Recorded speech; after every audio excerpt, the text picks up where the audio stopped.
L'alimentazione durante la gravidanza e l'allattamento è di fondamentale importanza per la crescita del nascituro.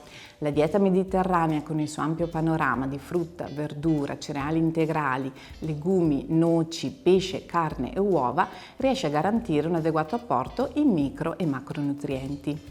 Prima del concepimento e nel primo trimestre di gravidanza è importante supplementare l'acido folico per prevenire l'insorgenza di patologie nello sviluppo del tubo neurale.